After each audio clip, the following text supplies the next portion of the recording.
迎觀眾朋友對廣告之後繼續收聽提教國際呢個禮拜新聞幕後，同大家來關注嘅，稍早青年初日是香港回歸嘅29年。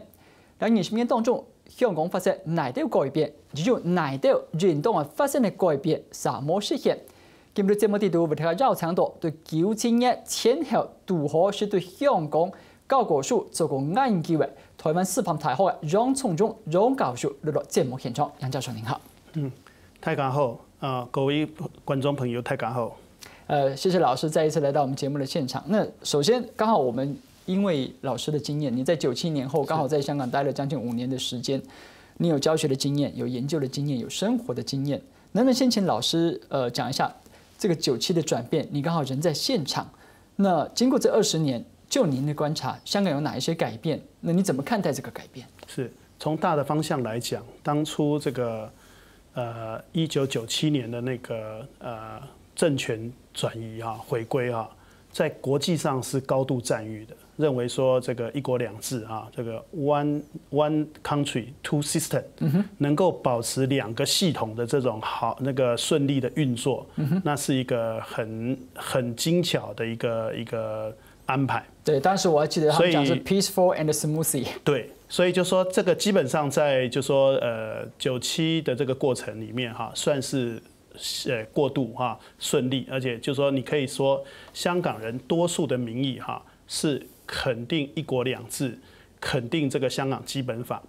那當然就說少數的人他們就在那個世界因為不確定的關係，他移民出去但是總體來講，其實就說整體來講，大部分的人還是在民族主義的這個角度上，他是認為說，殖民的這個統治不應該再繼續。但是呢，20年後的今天我們很訝異的發現說，這個當初最擔心的情況，沒想到這麼快就出現了當初這個香港希望說，當初這個英國治理的這個成果，希望能夠得到延續，香港所發展出來的這個社會的價值，希望能夠加以保存，所以才要求一個50年不變的這個安排。1987年4月16，那時候83歲的鄧小平他親口講的。就是大家知道那兩句話嘛？對，舞照跳，馬照跑。對，這個是一個就是說比較傳神的去描繪那個當時香港人對於就是說他所創造出來的這個生活習慣跟價值，不希望受到改變的一種心情的寫照。但是呢，沒有想到就是說20年的時間到現在尤其是在最近的這幾年這2-3年情況急轉直下。特別是這個戰中雨傘革命，到最近的這個就是說本土派港獨的出現，然後呢，就是在治理上面出現了相當大的問題包括就是說會越境過來抓人包括會讓這個就是說民選出來的這個議員突然就剝奪他的這個當選的資格像這些東西都是在剛開始的時候，大家覺得說是非常順利的，到現在大家覺得就是說國際社會看待這件事情，就覺得說，哎呀，怎麼會出現這樣的情況？所以我說呢，現在從這個香港的例子讓我們知道這是一個關於這個文明跟治理這樣的一個戰爭那麼就說，現在20年的已經可以就說知道說這個好壞高低已經分出結果出來。OK， 老師剛好講到一個重點文明。我想先請教老師一下，其實我們看到很多香港民眾有一個心聲，他們害怕香港變成中國的另外一個城市而已。顯見在香港人心中，香港不是一個一般的中國城市，它不是下一個上海，它不是下一個北京。究竟香港有什麼獨特性？尤其是這種華人身份，他們對於中國的這種認同跟恐懼，我覺得在香港是一個矛盾。我們看到在很多在文化上，在歷史上，其實他們對中國是有認同的。可是現在看到的香港，他對中國是有恐懼的。能不能就您的觀察跟我們分享一下？對，就是說就是如果說香港它剛好是這個位置剛好是跟中國是緊接的，所以在過去很長的這個英國統治的這個期間裡面150幾年的這個時間裡面，其實香港人參與到那個中國的這個近代民族主義的革命是很多的那就說這個就是所以說在民族主義的立場上本來香港是就說是沒有問題的就說大部分人是認同中國。但是呢，所以也能够同意说，这个英国的这个统治啊，殖民统治是迟早要过去。老师这边讲的民族主义，我现在确定一下是 nationalism， 而且这个 nation 指的是中国。对 ，OK， 啊，那这个是原来的情况，但是呢，到了最近发生的情况稍稍有所改变。就是呢，一向不会被去真正质疑的那个部分现在在年轻人身上看出来就是有差别了。年轻人不再觉得说他跟这个中国有什么样的关系了。那这样的一种情绪的出现其实从我们长期的观察来讲是相当特殊的。那我刚刚但这里容我打断老师，这反而让人觉得更加的好奇。老师讲的年轻人，我们讲就是90后好吧，现在20几岁的年轻人。他们反而是没有接受过英国统治的，他反而是跟中国的连结比较深，因为他出生之后就是中国治理的香港。就是说，这个最有趣的地方就发生在这里，也就是说英国的统治在香港已经变成一个 legacy， 就是说它是一个遗产，大家都就说开始去缅怀这个旧日。那为什么会去缅怀旧日呢？就是因为这个后来的这个统治就是97回归以后的这个反差。那我们说到它的特色我们说香港至少在这个英国统治的期间发展出来的特色，这些特色其实到现在都还在。比方说它是有一个法治，这是一个有法治的一个社会。那另外呢，就说在香港呢，它这个就说香港的那个语言的使用那个英语的使用是普遍的。是。然后呢，香港人呢就说有一种就说拼搏的精神然后呢，对于社会公平的这种追求，那大家遵守规矩像这些东西都是香港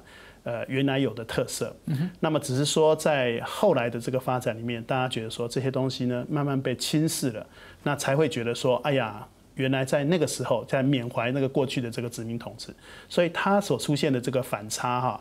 让这个年轻的人，即使他没有真正的接受过英国的统治，但是反而他觉得说，这个就说他们反而对这个东西呢加以肯定认同。我们在谈中国跟香港的时候，我们有一个基础就是权力的不对等，然后中国的大，香港的小，在这样的不对等情况之下。因此造就那个影响是单向的吗？老师有没有观察到有什么是在回归之后，其实香港某种程度也在影响着中国？要说影响可能就会比较小了如果说在过去有一段时间香港所创造出来的东西曾经一度是那个中国各省的一个标杆。是。所以当时呢就说除了就说制度啦或者说金融方面就说大家要到那个香港学习之外其实当时那个购物就是观光，大家觉得说到香港去是很好的这个购物天堂。然后要念书呢，你看那个就是考上这个北京清华的尖子，宁愿不去念这些学校，宁愿到那个香港念书，他都是肯定这个香港所创造出来的价值。不过现在呢，情况改变了现在就是中国富有了中国的这个消费能力他要的话，他直接到这个巴黎、到纽约、到伦敦去了他不再需要就是说把香港当作是就是捧在高高在上。那同时呢，就说他们中国现在眼界也开了，他现在在这个国际上他的地位越来越重要。所以呢，香港的重要性就是不如从前。但是呢，就说还是有一些影响，是说现在呢，越来越多的香港人他也会接受了这个情况，他们到中国内地去工作是，这个情况也有出现。一样是影响。容我把这个对象比较的对象拉到我们自己身上。过去这20年，正好也是我们在内部政治运动最风起云涌的一段时间。我不知道老师怎么看待，就说我们成功的经历了2次的政党轮替，在政治学的定义上，我们是真正民主化的国家。台湾的民主进程，就老师的观察，带给香港哪一些影响？他把我们当做一个对照。是。那如果是要谈到台湾跟香港2个地方那我们现在刚好形成一个非常特殊的这种三角形的这个关系就中港台的这个三角形的关系。那有时候就说这个我们说如果是2个的话它就说是只有单向的关系，但有3个的时候就会产生互相交互作用。是。那我们这个交互作用是这样哈，就说有的时候呢是台湾影响香港，比方说台湾的这个民主的那个选举哈，那么就说现在每一年那个我们当台湾在选举的时候，香港都有大批的这个政治工作者就会来台湾做官选，所以台湾的就说民主发展的进程，很快的香港就学去了。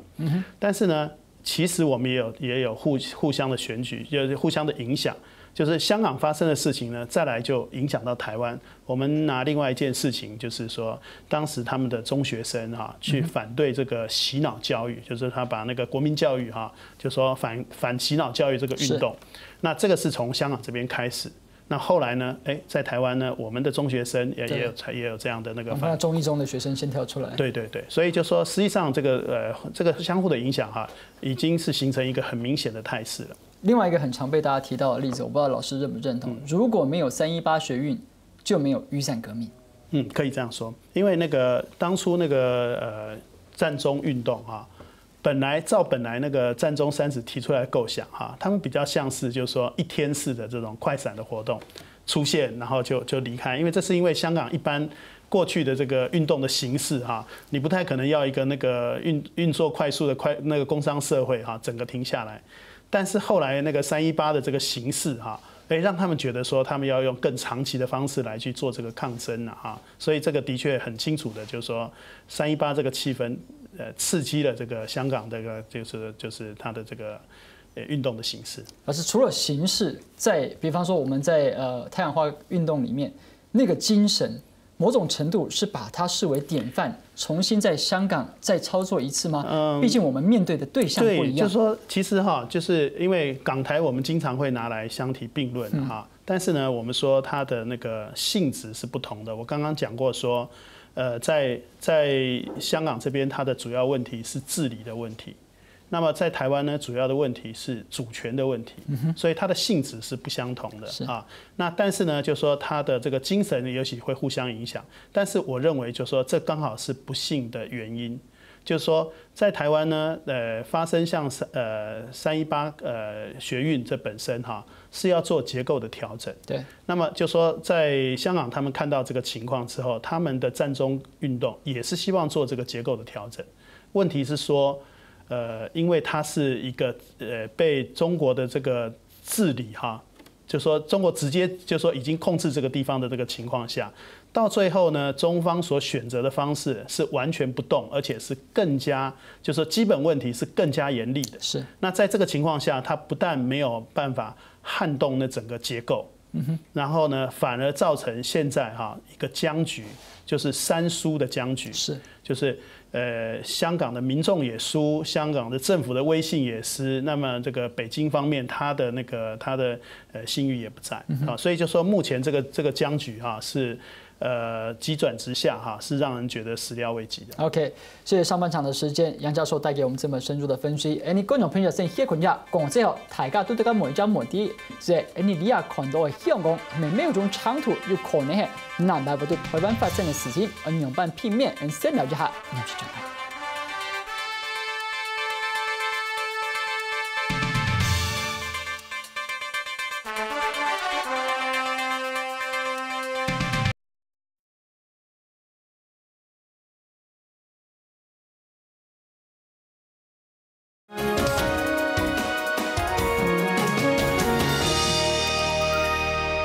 大家好，就把转到讨论的现场，其实来强调你现场让从中让教授。教授，我想延续一下上半场还没有结束的那个话题。我们谈到战中运动之后的这个雨伞革命，或是有些外媒讲的这个 umbrella movement 雨伞运动。某种程度来讲，这81天是一个未尽之役。有人说革命并没有成功，我不知道老师怎么看待这81天，它对香港有埋下哪一些可能的影响？我想最重要的影响是年轻人。就说这个年轻人现在就很明显的，就说他在这个过程里面造成了非常大的这个挫折感他们当初投注热情，希望就说由于他们的这个投注之后有这个社会能够有所改变，结果最后发现说这个政权是完全没办法撼动。那么这个挫折感深深的笼罩在这个社会上这个社会现在充满悲观，然后有些人就开始在谈移民香港发生这个2次移民的这个现象出现。那然后呢，就是国际上当然就是说这个香港的一些就是说就金融方面哈，金融体制的那个结构，当然还是存在的哈，它还是一个国际上很重要的一个股市哈吸收资金的一个方式，但是呢，它的经济结构哈过于单一化，那以至于造成这个经济结构的失衡哈，这个情况也越来越严重，所以呢。看起来呢，就是说，到目前为止啊，因为政治改革没有成功，经济结构出的问题哈，可以说它对这些年轻人来讲，它所造成的结果就是说，大家觉得这是一个没有希望的地方。刚才我们在新闻里面也看到，香港是亚洲城市里面贫富差距最大的。是。然后这一点，我们如果扣到老师讲的政治的问题，其实如果观众去想一下，有一件事情，我觉得历史我们也不能忘记。我们看一件事情，就是说。在20年前，那时候在英国治理的时候，其实不管是行政长官、总督是英国指派的。纵使在英国治理下的香港，并没有让他们自己选自己的行政长官，没有选举。可是他们好不容易盼到回去这个中国的这个回归之后，好像香港有了选举。可是这样的选举，他们却不满意。所以香港人原本是没有选举，他有了选举，他依旧不满意。香港人对于我们所谓的民主的这个想象来自什么？那究竟对香港人而言，他在这样的制度之下，是不是其实是不可能？因为中国只要不放手，普选在香港是不可能发生的。那中国怕的又是什么？单纯是在香港的实施的一国两制崩溃，还是怕那个力量会反弹到中国内部来？我想要特别说明的地方是说哈。过去虽然是那个港督是指派的，对，但是香港当时的治理有一个非常清楚的特色，他们叫做行政主导，是，就是说我只要行政上呢，我把这个事情做得很好，那么这个时候呢，就说就是一样让大家觉得说，这个是一个可以安居乐业的地方。那这个时候，当时在他们的口号叫做没有民主，但是有自由。那个时候呢，他们当时以当时的情况，他们来看台湾，他们认为说台湾是有民主，但是没有真正的自由啊。那香港的那个政府效率很高哈，在当时就说民众你碰到什么事情不满意，你只要写一个信投诉，立刻就改善好了。那换句话说，它虽然没有民主投票的这个自由的形式，是，但是呢，它这个政府的这个治理跟运作发挥得非常好啊。这个是为什么？就是说，当我们现在在谈这个普选这个议题的时候啊，一个很重要的背景就是说，为什么他们当时是没有的时候，但是呢，他们还是觉得可以接受。那现在的不一样的地方是说，其实，在就是说以普选来讲哈，现在都在讨论的时候叫真普选，是，意思是什么呢？意思是说。其实普选的这个要求是写在香港的基本法上面，这个是中方对当时的一个，就是说对英国也好，对这个国际社会也好，对香港也好，是一个承诺，写在基本法上，一定要实施的。是。那只不过就是说，中方到最后他非常不放心，他加了框架。要求呢，这个选举的这个候选人必须要在一个范围内选出来，而且呢就钦定，而且他还加了很多条件。是。那这个加了这些条件之后，最后这个政改方案没有通过那我们说这个就是说现在要求的叫做真普选。那我个人觉得说就这件事情前因后果看起来我觉得最重要的问题还是就是说没有落实一国两制原来设计的精神，因为当初原来设计的精神叫做。港人高度自治是假设呢，他就是真的放手，真的让香港自己去讨论一个方案出来。对，梁振英、林郑月娥哪一个不是港人？是啊，他们都是港人啊。但是呢，就说他就是在一个有限制的条件下让他们选出来。他们现在是在一个特定的选举人的那个范围里面选出来。那么就是说，只要当初他真的放手，真的学习像英国这种权力运作节制的精神。那绝对不会出现像今天这样的情况。你看，像那个英国，它其实是以大英国协来讲，它现在还是香港的，它还是那个澳洲的那个国家元首。是。可是它完全压抑它的权利，它完全就不去做任何的干涉，所以那个关系保持得非常好。那么现在那个就说以中国跟这个香港的关系来讲。他就是一直不放心，所以加了很多条件，都是在原来基本法上面其实是不需要有的。假如他当初就是放手让香港自己设计、自己发展，然后只是做到原来的承诺，今天绝对不会有这样的这个情况出现，因为到最后如果香港出现什么问题，他就说，这是你们香港自己做的决定，香港自己安排出来的那个结果就可以了。那现在呢出现的这个状况，应该是说在可能的情况下最糟糕的一个情况，就是说双方已经形成一个僵局了。那就是说现在找不到任何的出路去解决政治上的问题。可是老师，我相信港人的担忧、恐惧、不满其来有自。你看到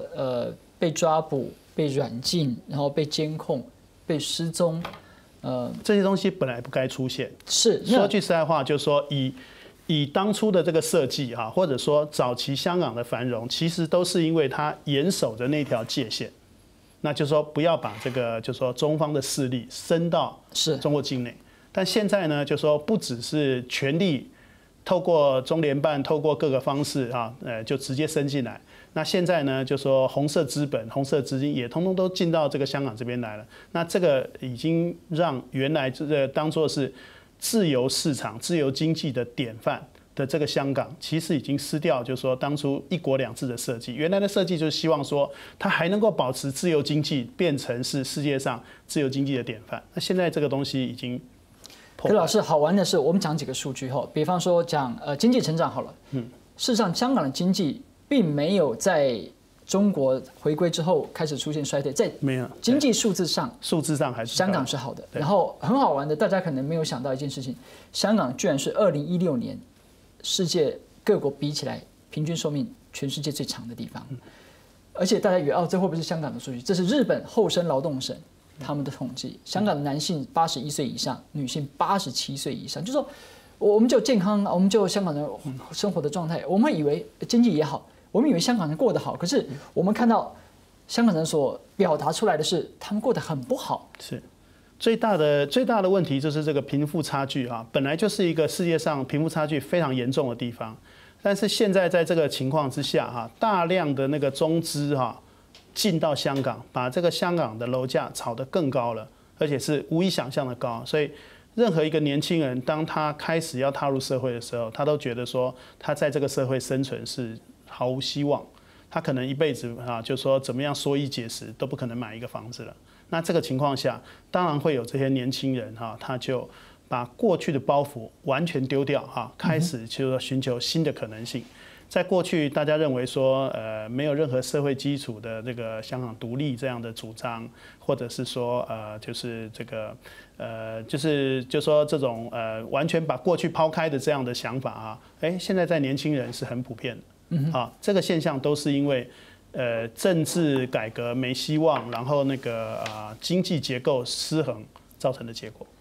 我们这2天看到这个习近平也到了香港，29号就到了香港，他明天会发表这个大家很关注的主旨讲话。就老师的观察，习近平能放什么吗？那这2天我们先看到的是，在网络上看到有刘晓波的这个影片被放出来，势必是某种程度是中国刻意安排的。那在记者会现场，我也听到有记者问他说：“会不会释放刘晓波？”习近平好像假装没听到。那其他的幕僚也说：“哦，没有听到。”究竟这一场这个20年的这个移交这个重要的主旨讲话，香港人能期待什么实质上的改变吗？其实目前的这个作为是在那个习近平主政的情况下安排出来。不过呢，就说后来采取一些比较强硬的那个做法跟立场其实也在同一个时间内做出这个决策所以呢，目前看不到有这个松动的迹象。当然，这个主旨讲话本来就是中方最好的一个做法，应该是怀柔政策，应该是讲一些好话鼓舞信心。但是呢，现在你看得出来，就是说到目前为止这个整个的安排都还是强调这个就是说统治还有强调一国两制里面的一国那你就可以知道说。当你一再的去强调一样东西的时候，那表示说这件事情是一般人们是怀疑的是松动的那另外呢，就是这个关于这个就是可是刘晓波的这里一国两制正好是他拿来讲给台湾人听。他说一国两制的成功经验，希望透过这个模式解决两岸关系。很多人就讲今日香港。明日台湾这句话真的是我们需要放在心上，我们要特别留意。最早的那个设计啊，就是说其实一国两制最早是针对台湾所设计出来，后来拿到香港来用啊，所以就说他当然会希望有这个示范作用。不过呢，可是我们刚刚要讲的是说，统治到现在哈，实际上的结果是反效果。是，所以呢，他现在只能继续就是说像口号式的不断的去强调，然后把重点放到这个一国上面了。实际上他说真正能够要产生怎么样的一个就是说示范效果啊，这个已经不存在。那反过来讲哈，我觉得就是说以这个就是刚刚讲到的这种权力的运作来讲，他现在就是谈这个就是香港人开始谈刘晓波了，是表示说连普世的人权他都觉得说，那你中国绝对不是一个好的范例、好的代表。我还是觉得说啊，这个文明哈其实是香港人啊认为的。